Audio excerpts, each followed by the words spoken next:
Grape Nuts and Grape Nuts Flakes program coming to you from Vancouver, British Columbia, and starring Jack Benny with Mary Livingston, Phil Hedges, Dennis Day, Rochester, and yours truly, Don Wilson.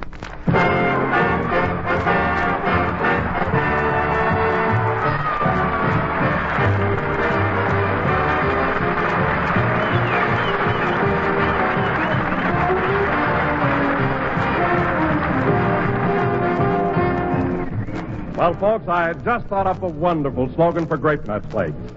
If Grape Nuts Flakes are a cereal, give me a second installment. Well, maybe it is sort of corny, but there's no doubt about it. Anybody will enjoy a second installment of Grape Nuts Flakes.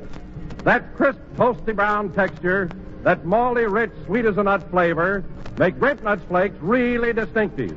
And they're a whole grain cereal, chock full of all-around whole grain nourishment. And the nutrition experts agree that breakfast should include a cereal with whole grain food values. So make that cereal Grape Nuts Flakes and do your family a favor all around. Remember, eat a good breakfast, do a better job. Feature tempting, toasty brown Grape Nuts Flakes and buy them in the big new 12-ounce economy-size package.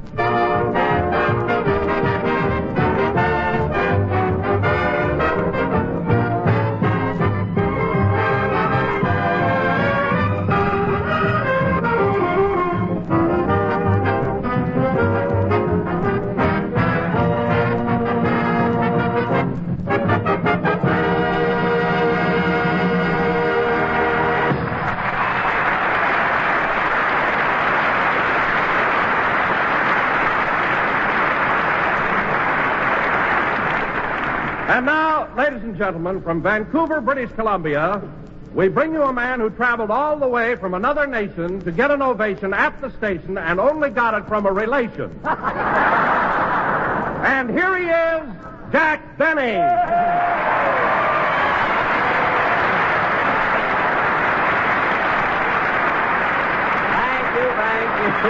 Thank you. You mean Mary's relation, you know?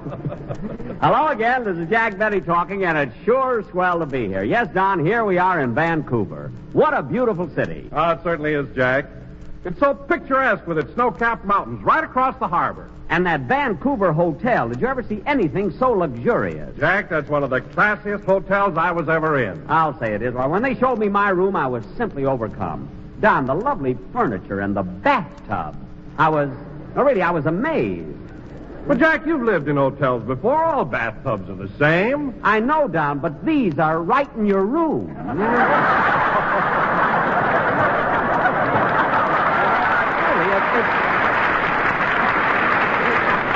Really, it's very convenient, but you don't meet so many people that way. You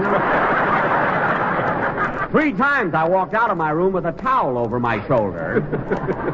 No kidding. Another thing, Jack, have you noticed how polite the people are here in Canada? Polite? Yes, Don, I have. Why, I even saw a war poster up here that said, "Please guard your speech, lest unknowingly you divulge vital information regarding military operations."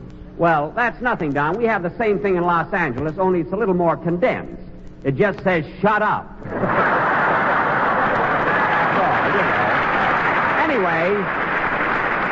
Anyway, Don, I agree with you that the... Come in. Mr. Benny? Yes? I've been appointed by the mayor to welcome you to the city of Vancouver. The mayor? Well, that's very nice. I've lived here all my life, and if there are any places of interest you've missed, I'll be glad to point them out to you. Well, let me see. I've been through Stanley Park, and then I... Stanley Park? Yes. Where's that?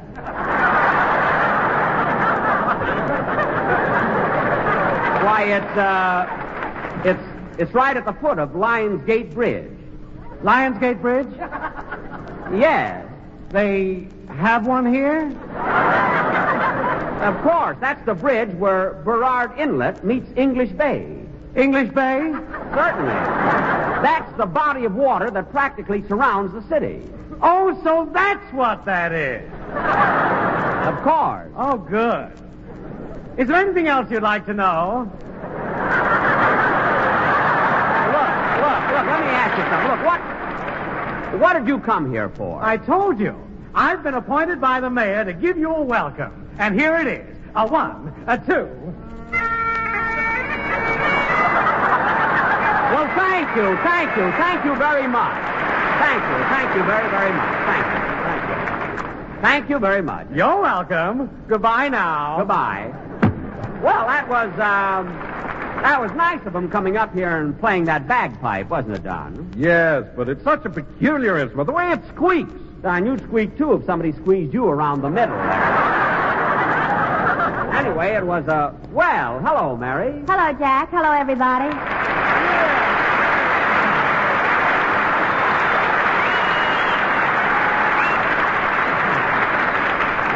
Well, Mary, how does it feel coming back to Vancouver, your old hometown? Oh, it certainly is thrilling, Jack. As soon as we got here, I went down to Nelson Street. That's where I used to live, you know. Yeah, you told me. Then I visited King George High School. That's where I graduated from. Brought back memories, huh? It sure did. Just think, Jack, right here in Vancouver, I spent my girlhood days. Gee, Vancouver, 1928. Yeah. You know, I spent my boyhood days in Waukegan. Gee, Waukegan, 1883.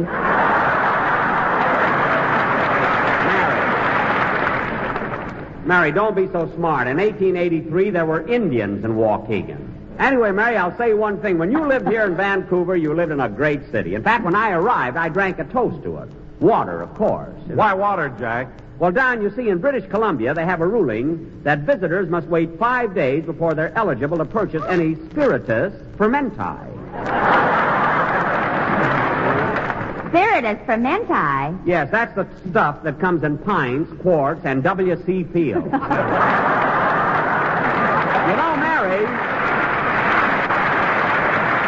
You know, Mary, being in Vancouver brings back memories to me, too. When I was in vaudeville, I played the Orpheum Theater many a time. Did you know that? Did I know that? Jack, every time you played here, didn't you notice a little girl in the third row in the aisle seat with long blonde pigtails and a pink ribbon in her hair? Well, I'll be darned. Was that you? No, that was my mother. Now, cut that out. You know, Mary, just because this is your hometown, you don't have to... Hiya, Jackson. Okay, Vancouver, you've waited long enough. Here I am.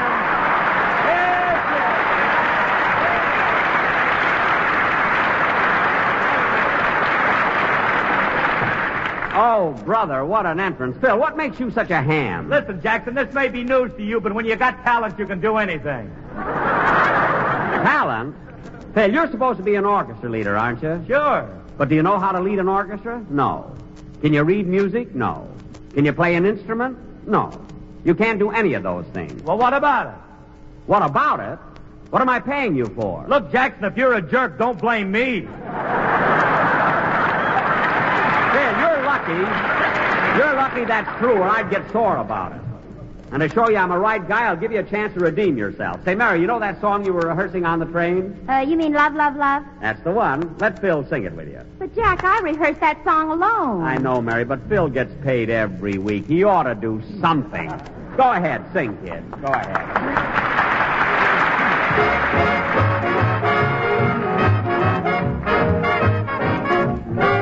Imagine you imagining that you love me. And starting on a family tree. Well, just imagine starting on a family tree. The mama is me. And the papa is me. If your heart goes bumpity-bump. Ooh, it's love, love, love. If your throat comes up with a lump. Then it's love, love, love. If your knees go knockety-knock. It's love, love, love. If we're cuckoo like the cuckoo in the clock. It's love, love, love. Imagine you imagining we're man and wife. We'll go and buy a fork and a knife. Well, just imagine eating with a fork and a knife. Ooh, how rich we will be for the rest of our life. If your heart goes bumpity-bump. Well, ooh, it's love, love, love. If your throat comes up with a lump. Then it's love, love, love. If your knees go knockety-knock. Ooh, then it's love, love, love. If we're cuckoo like the cuckoo in the clock. It's love. Yes, it's love.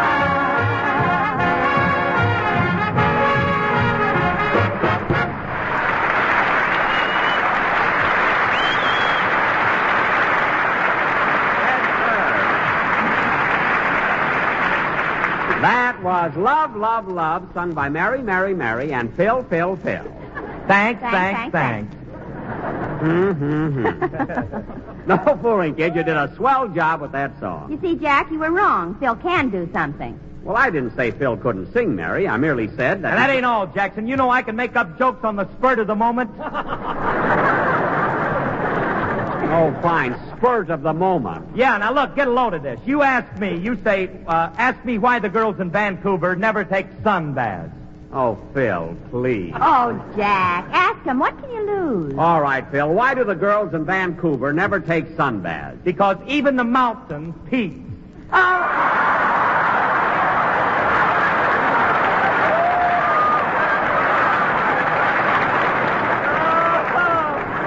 Oh, Harris, you are sharp, and your 5 days ain't even up yet. Oh, you're a Phil, if that's your idea of humor, come in.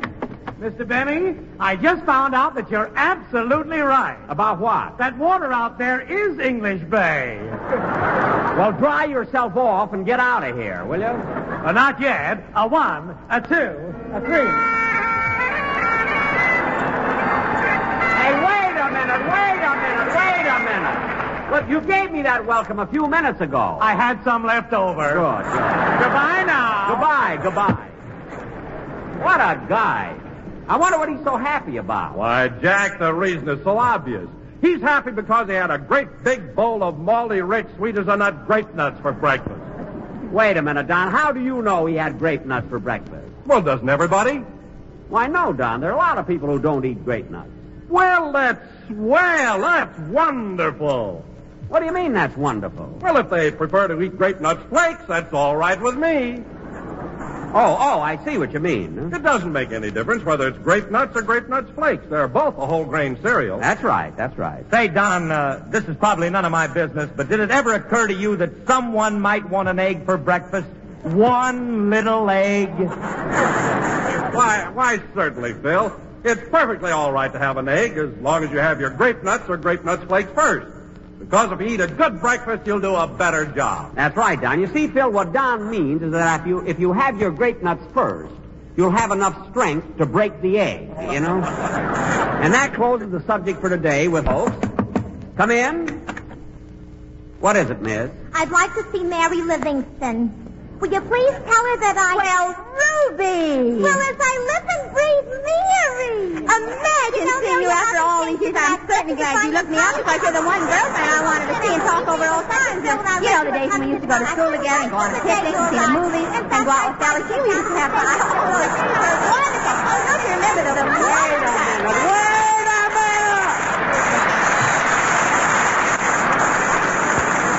Wait a minute.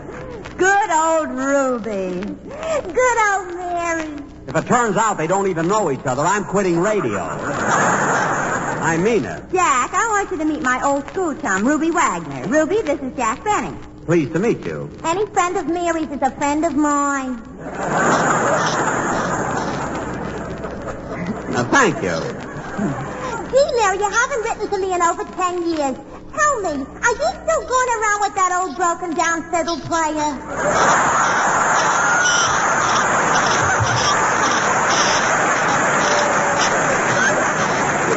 What?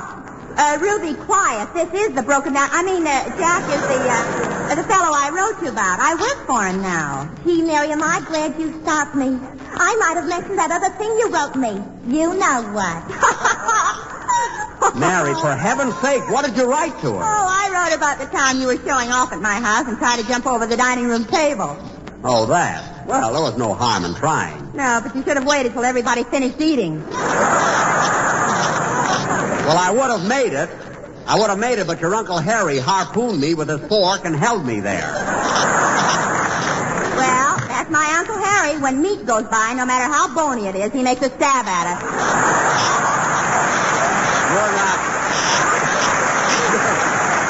You're not kidding. Say, Ruby. Yeah, Mary? Why don't you sit down and wait till the show's over, and you and I'll talk about our school days. Okay. Weren't we dumb? Well, we'll talk about that later.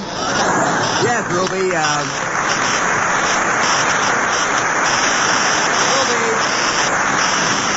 Ruby, sit down, because right now I have an important announcement to make. Ladies and gentlemen, tonight this program is being honored with a very special guest. It is my pleasure to present to you the mayor of Vancouver, His Worship J.W. Cornett.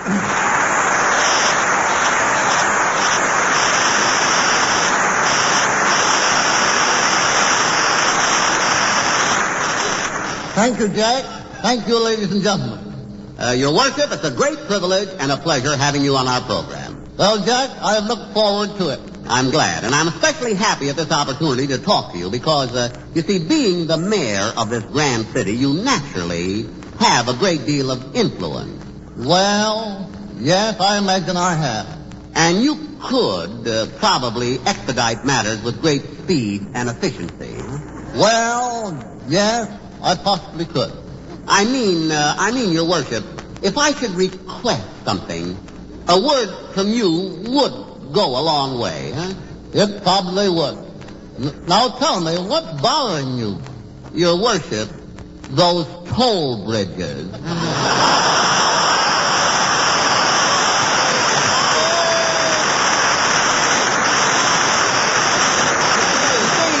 You see, I've heard so much about Grouse Mountain Chalet on the other side of the bridge, and I'd like to see it just once without my telescope, you know?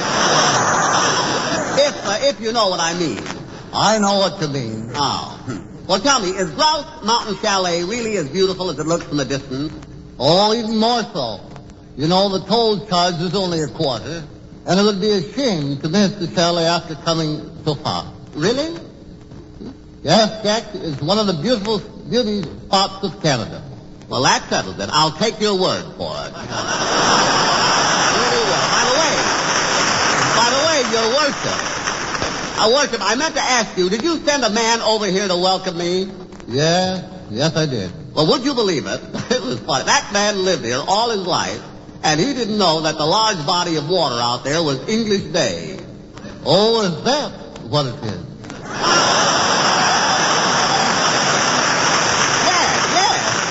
It's an interesting town. You should read those travel folders, you know? Well, Mayor Cornett, I want to thank you for appearing on our show. It's been a lot of fun, hasn't it? It certainly has, Jack. And on behalf of my fellow Canadians, I want to thank you for coming here and playing such a fine part in our 6th victory loan. You're very welcome.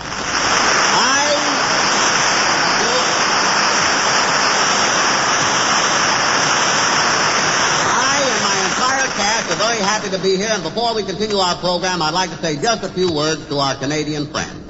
Since our arrival in Vancouver, we have visited your hospitals and talked with your boys back from the battlefield.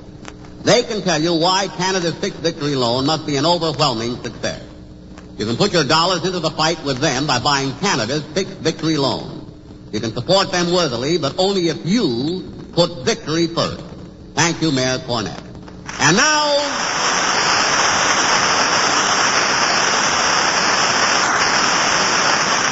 ladies and gentlemen, Dennis Day will sing Amour.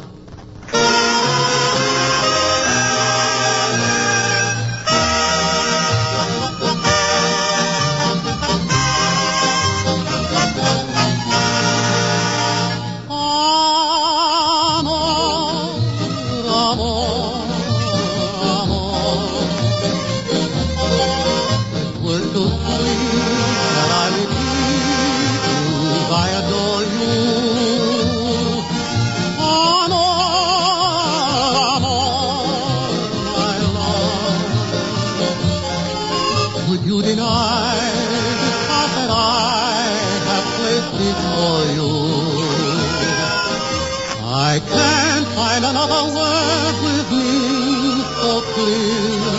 My lips try to whisper sweeter things in your ear, but somehow nothing sounds quite so dear as this soft caressing word I know.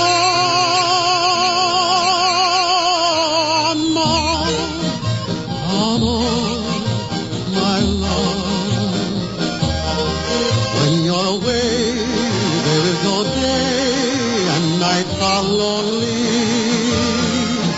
Amour,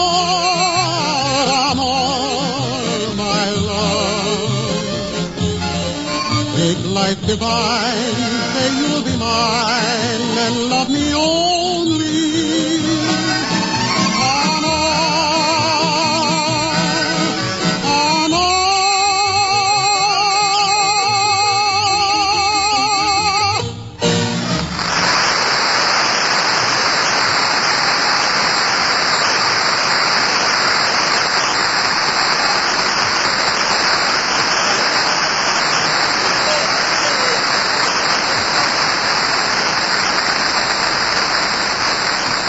That was Amour, sung by Dennis Day. And ladies and gentlemen, this is Dennis's last appearance on our program. And Dennis, all I can say is, if you were leaving for any other reason except to join the armed forces, I'd hate to lose you.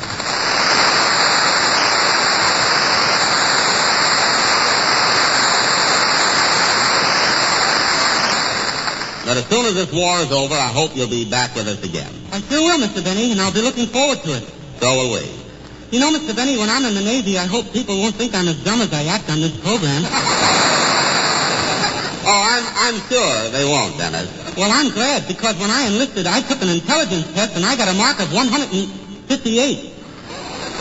158? Sure, here's the card. And it also says that I have a great powers of leadership and will be a great success. Dennis, this is your weight and fortune.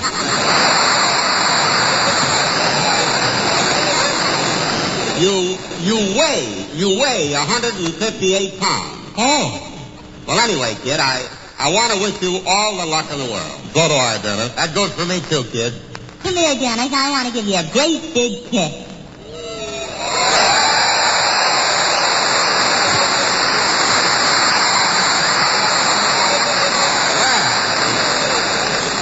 Well, how was that, Dennis?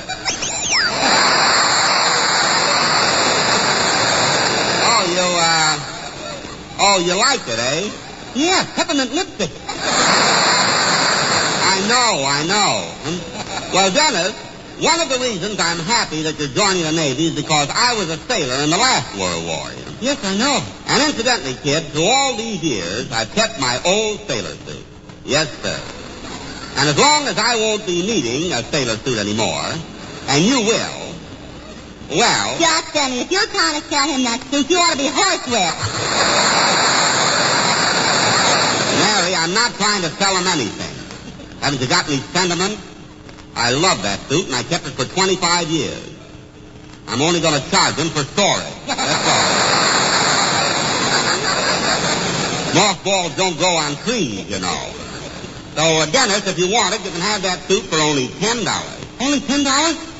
Yeah. United States money. Oh, yeah. There's a slight difference in the rate of exchange. Well, what do you say, kid? But, Mr. Benny, won't your suit be too big for me?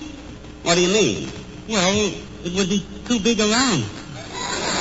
Around where? Well, around where it goes around. Dennis, we're about the same size. Not around.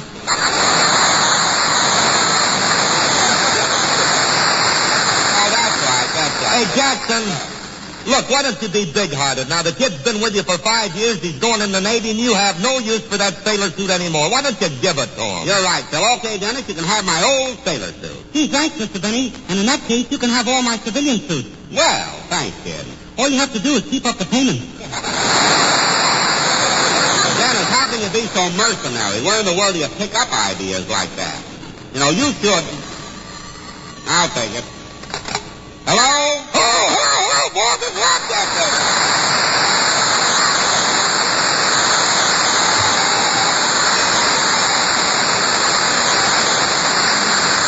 Where are you, Rochester? And what are you so excited about? I'm at your hotel, and the most amazing thing happened. I changed the $10 bill, and they gave me $11 for it.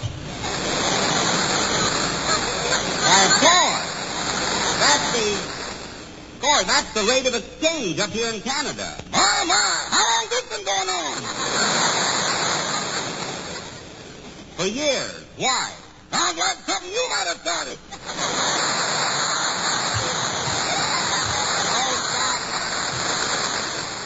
Stop being so silly, and don't be too excited about getting $11 for 10. You lose that when you go back. What did you say, boss? I said don't be too excited about getting $11 for 10. You lose that when you go back. Who's going back? You are. We are, and we're leaving Tuesday morning. You mean we're departing from this monetary paradise? Certainly, we got to get back. We have a lot of things to do besides Rochester. Money isn't that important. Boss, you talk like a man whose 5 days are already up. Never mind. Just be sure you have everything packed. We're taking the boat on Tuesday morning. Oh, no, boss, not a boat. Last time we were on a boat, I got so sick I turned green.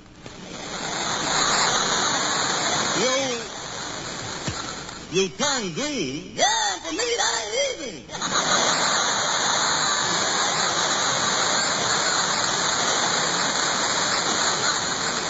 Look, Rochester, there's nothing to worry about. This will be a nice, smooth trip. I'll see you after the show. Goodbye. Goodbye. Okay, boss. What now? Can I speak to Mr. Dennis? Oh, yeah, sure. Dennis, Rochester wants to talk to you. Okay. Hello, Rochester. Hello, Mr. Day. Congratulations, best wishes, and good luck in the Navy. Thank you, Rochester. And, by the way, you know that sailor suit Mr. Day promised to give you? Uh-huh. I wouldn't take that if I were you. Why? The Mars opened up a second front and started to blitz Wednesday.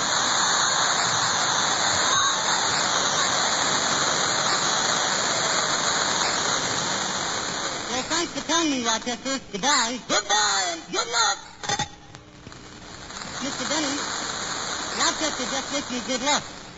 What'd you say, Rochester? What'd you say, Dennis? I said Rochester just wished me good luck. Well, we all do, kid. Jack, I can never thank you and Mary for all you've done for me and for the 5 most wonderful years of my life.